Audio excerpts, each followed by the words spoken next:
Todos los días usamos palabras para comunicarnos. Nuestro lenguaje es como un guardarropa del cual podemos sacar el traje o vestido apropiado para cada ocasión.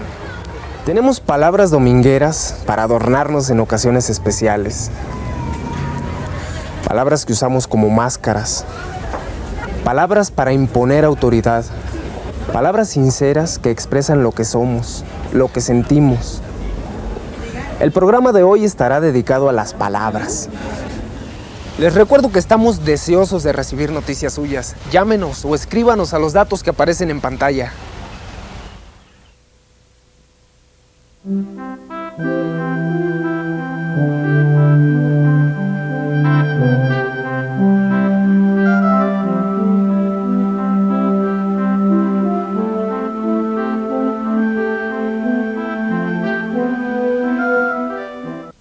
Se rompió la moral y todo, la moral, la fe, todo. Yo soy de Monterrey. Eres de Monterrey. Monterrey. Sí. Pues eso depende de las creencias, pero si los valores superiores. Pues son varios aspectos, la cultura, la gente. Bueno, yo aprendí en Ignacio La Llave, que es mi pueblo, a hacer el arte de Yo no puedo darte entrevistas oficial. Pues para ser más personas y respetarse unos a otros. Pidió algunas maniobras negativas, ¿verdad? ¿Qué pasaría si un dinero? Y dije, no, pues ¿por qué les voy a pagar? Chales. El vestido es la cubierta que se pone en el cuerpo por decencia o para abrigo o adorno. Así, el lenguaje hablado o escrito juega un papel fundamental en la manera como nos relacionamos socialmente. De la ropa que tenemos, posiblemente hay alguna que nos guste más que el resto. Quizá porque nos sentimos más cómodos o presentables. Es parte de nuestra forma de ser. Con las palabras ocurre algo muy curioso. Son nuestras, pero las compartimos con la gente que nos rodea. El lenguaje es como un ropero que abre sus puertas a todos nosotros. Antes de saber escribir, las palabras ya formaban parte importante de nuestra vida. Todos aprendimos a nombrar las cosas y a nosotros mismos dentro de la familia. Mediante la palabra hablada recibimos costumbres, formas de ser y de hacer, conocimientos, historias y usanzas. A esta forma de socialización la llamamos tradición oral. Y es que la tradición oral es el vestido más viejo de ese guardarropa que es nuestro lenguaje. Un vestido que ha pasado de padres a hijos y que conserva algo de todos los que lo han llevado puesto. Cuando hablamos de tradición oral hay dos palabras fundamentales. Por un lado, la palabra tradición, que implica algo que a través del tiempo se ha conservado, se ha preservado y tiene vigencia actual. Por otro lado, la oralidad, que es el ejercicio de la palabra, pero de una forma significativa. No de una forma que encubra, que sea demagógica, sino de una forma que tienda a buscar el alma, la esencia de las cosas, de las acciones. La tradición oral entonces tendría que ver con eso que es importante para los seres humanos y que se va conservando en el tiempo, básicamente a través de la palabra. Un ejemplo cotidiano que tendríamos aquí en México, básicamente sería el ejercicio lúdico, el ejercicio juguetón, el ejercicio divertido del chiste, de la adivinanza, del telón, del trabalenguas, de todos los ejercicios con los que podemos ver en la palabra un recurso para divertirnos, para tocarnos. La tradición oral también tiene un elemento mágico, preserva tradiciones, costumbres, nos da identidad. La tradición oral es de una manera metafórica como un vestido de palabras con el que vamos cubriendo el alma de nuestra más profunda identidad.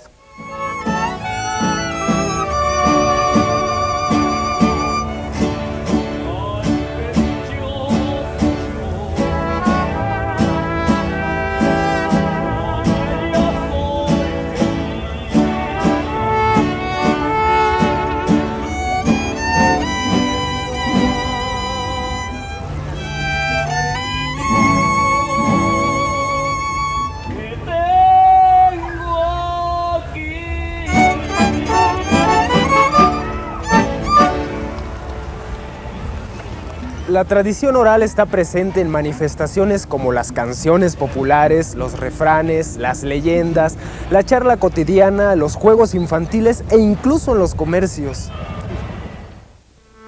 Antes de la televisión, del radio y de que cobraran importancia los periódicos, las noticias y asuntos relevantes para la gente se daban a conocer de viva voz.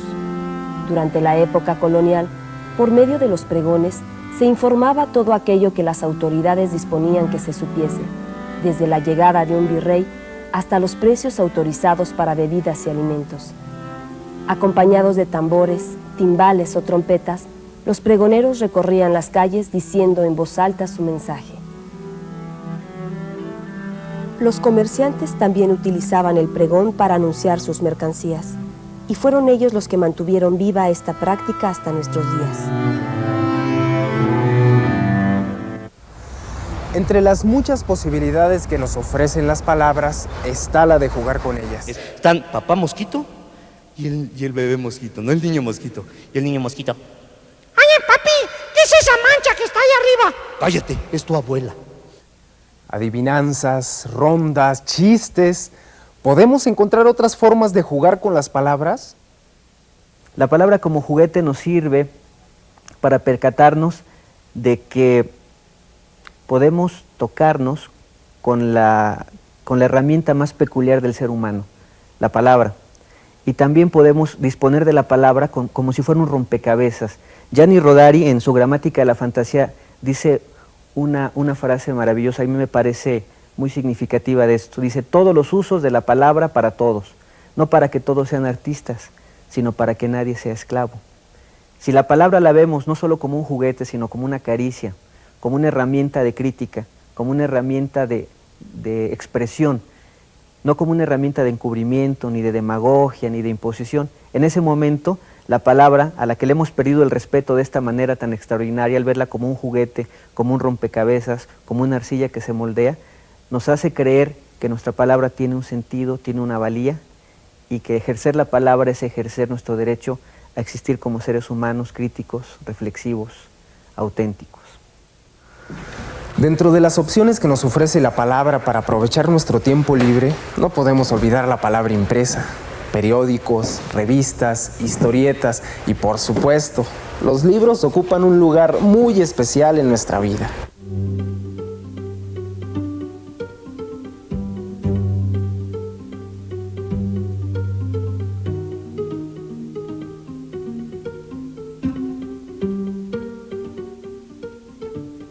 Pero los libros no solo se leen, también se sienten.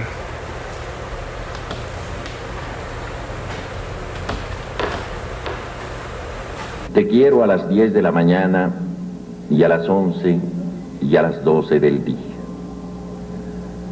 Te quiero con toda mi alma y con todo mi cuerpo a veces en las tardes de lluvia. Pero a las 2 de la tarde o a las 3, cuando me pongo a pensar en nosotros dos y tú piensas en la comida o en el trabajo diario o en las diversiones que no tienes, me pongo a odiarte sordamente con la mitad del odio que guardo para mí.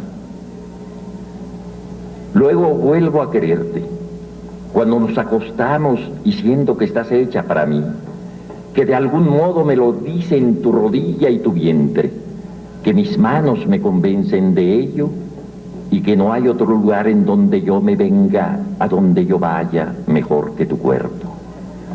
Tú vienes toda entera a mi encuentro y los dos desaparecemos un instante, nos metemos en la boca de Dios hasta que yo te digo que tengo hambre o sueño. Todos los días te quiero y te odio irremediablemente. Y hay días también, hay horas en que no te conozco, en que me eres ajena como la mujer de otro. Me preocupan los hombres, me preocupo yo, me distraen mis penas. Es probable que no piense en ti durante mucho tiempo. Ya ves, ¿quién podría quererte menos que yo, amor mío? Sabines es un ejemplo de la literatura mexicana actual.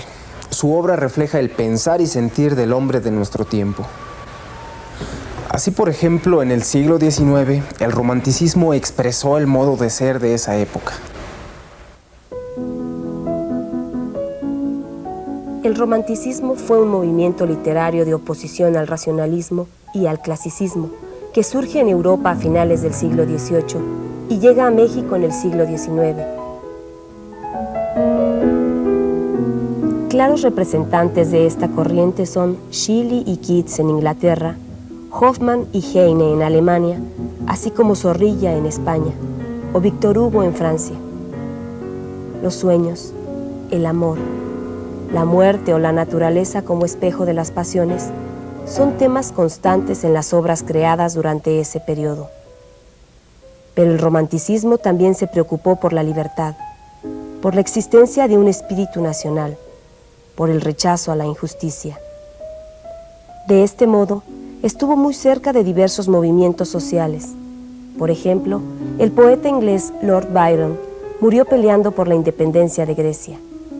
En México, los escritores románticos participan muy activamente en las luchas sociales del país, como Ignacio Ramírez, que escribió el poema Venganza por los mártires de Tacubaya.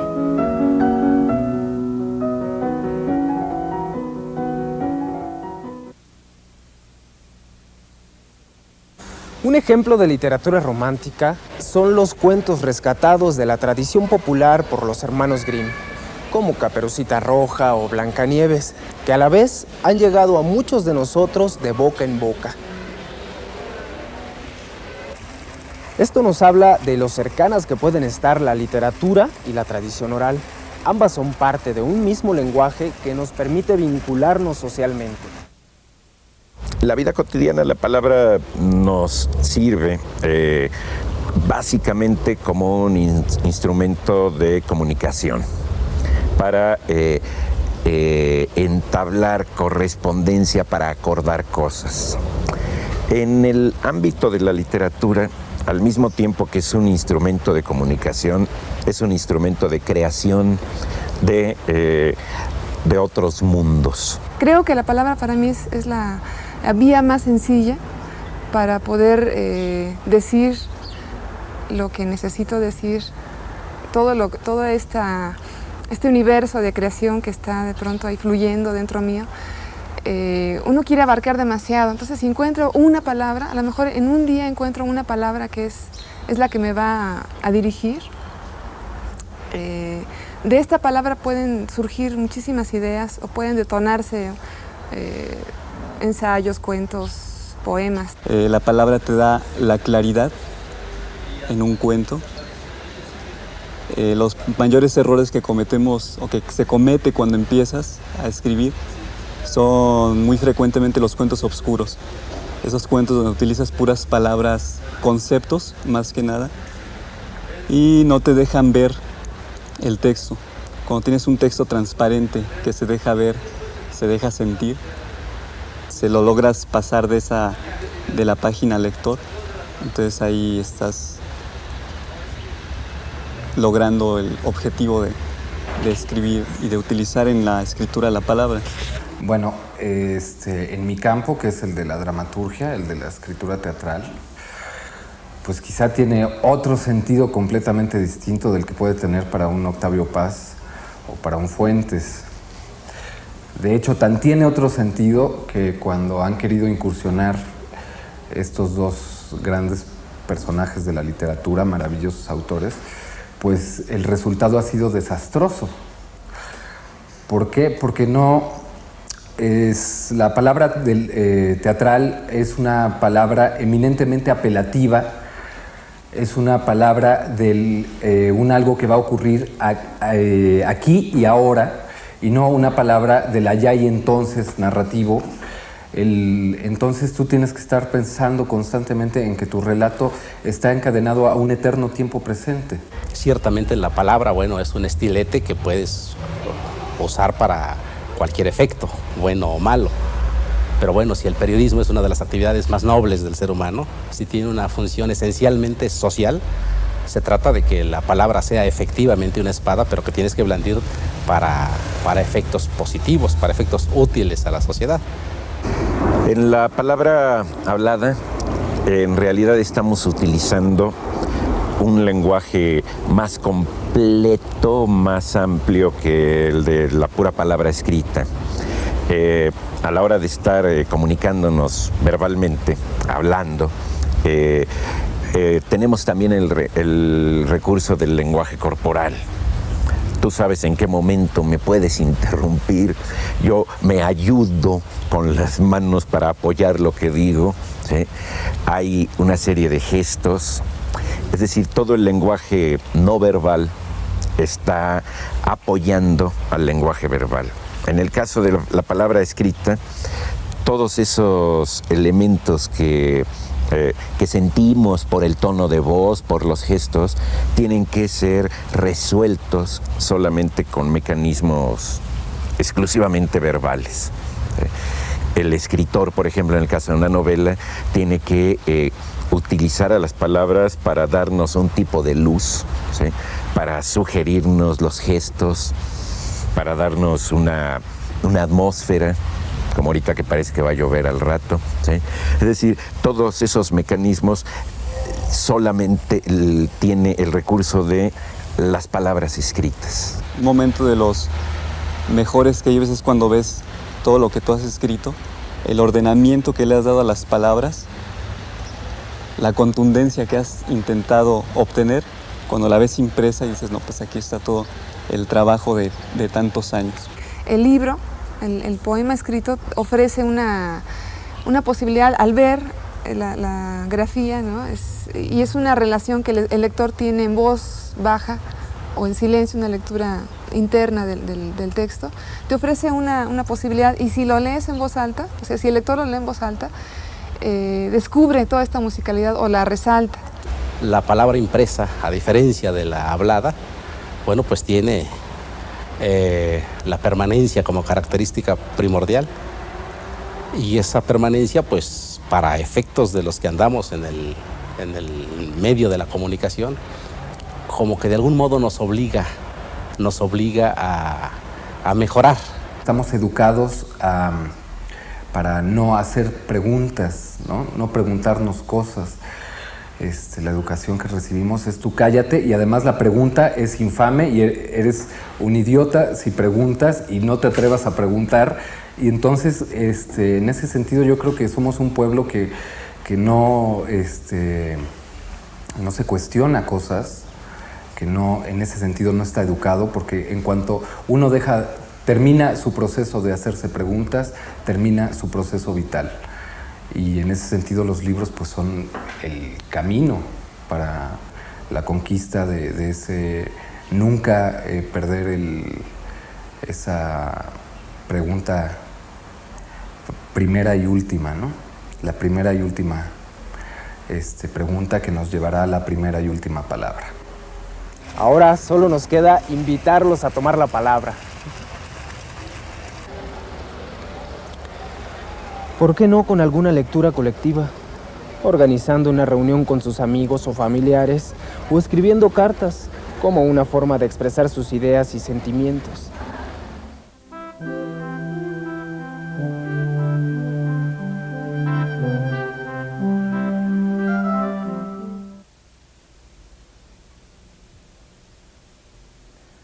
Bienvenidos a nuestra acostumbrada sesión de asesoría.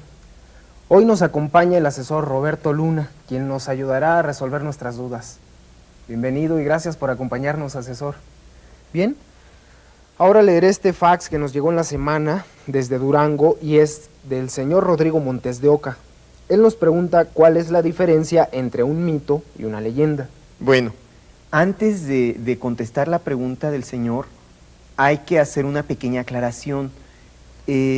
Durante mucho tiempo se ha tomado la palabra mito como sinónimo de algo que es falso o maravilloso. Por ejemplo, se habla de los mitos en la salud, conceptos erróneos que se tienen sobre la salud en este caso, ¿sí?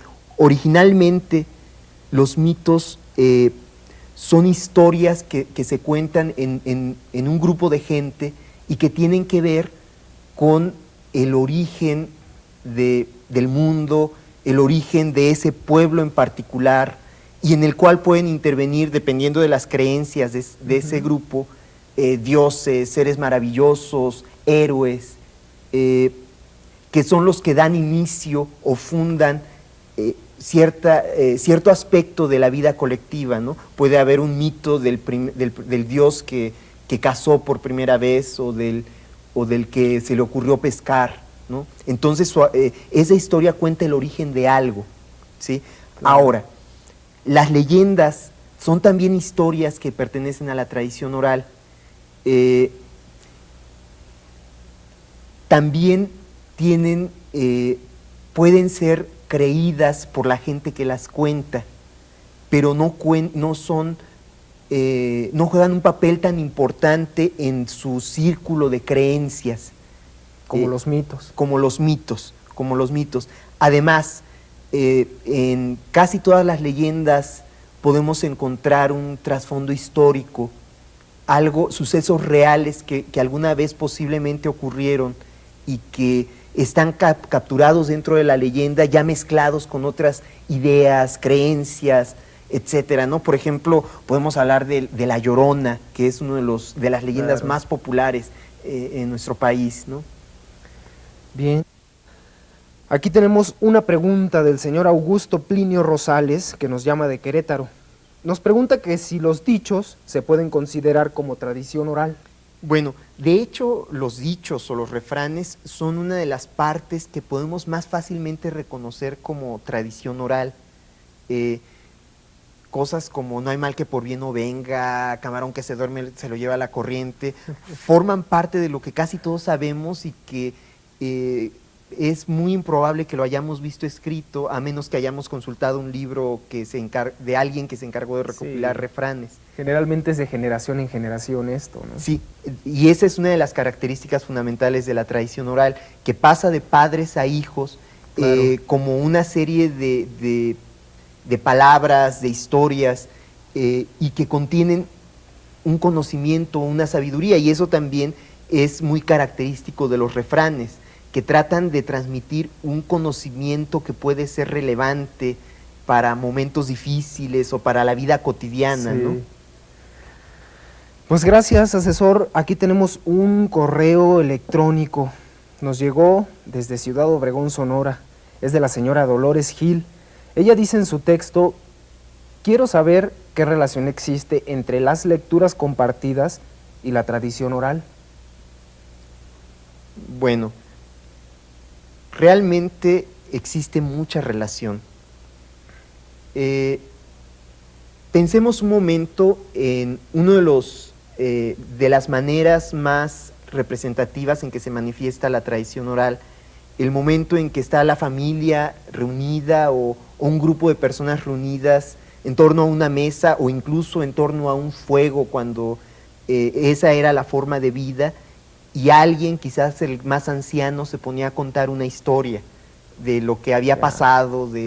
Ese era un momento de mucha convivencia, en el que la atención estaba puesta en la persona que contaba, pero también en las otras personas que nos rodeaban, y esa tradición oral, al ser historias tan cercanas, que quizás muchos de los que las oían ya las sabían desde niños, les daban mucha identidad como grupo. Bueno, ahora pensemos en el tiempo en que ya se empieza a difundir los textos escritos, principalmente el siglo XV, XVI, después de la invención de la imprenta, empiezan a circular novelas de caballería, cuentos, etcétera, pero sigue siendo muy poquita la gente que sabe leer. Entonces, era muy común que alguien leyera una historia, un cuento, una novela, y la gente a su alrededor la escuchara. Entonces el papel, aunque él estaba sacando su historia de un texto escrito, el nivel de convivencia era muy parecido a lo que ocurría antes, cuando esa persona contaba la historia de su propia memoria. Claro. ¿Sí? Y de hecho, es una de las ventajas de las lecturas compartidas, que permiten esta vinculación, este sentir más vivo, algo que está escrito y que leyéndolo así en silencio puede guardar muchos matices, muchas sombras, ¿no? Asesor, muchísimas gracias por ayudarnos a aclarar estas dudas. Ustedes, amigos, no se nos vayan, que todavía vamos a darles algunas recomendaciones de mucha utilidad para todos.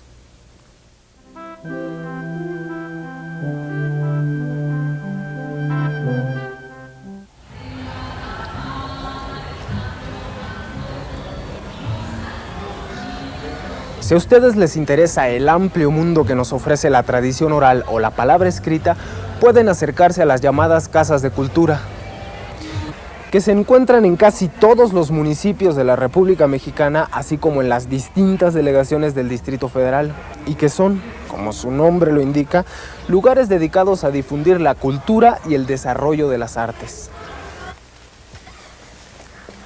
En las casas de cultura usted puede asistir de manera gratuita a todo tipo de actividades como lecturas públicas, obras de teatro y también a talleres literarios. De igual forma, si usted quiere vivir interesantes aventuras y conocer otros lugares y épocas, le recomendamos ir a la biblioteca pública más cercana. Allí encontrará todo tipo de libros que ampliarán sus horizontes. Lo único que tiene que hacer es buscar en los ficheros que se ordenan de acuerdo al tema, el autor o el título del libro que desee, en los cuales se indica por medio de una clave la ubicación de los libros en los estantes. Si tiene cualquier problema, no dude en preguntar. Bueno, hemos llegado al final de uno más de nuestros programas de asesoría. Espero que haya despertado en ustedes el interés por todo lo que tratamos. Hasta la vista.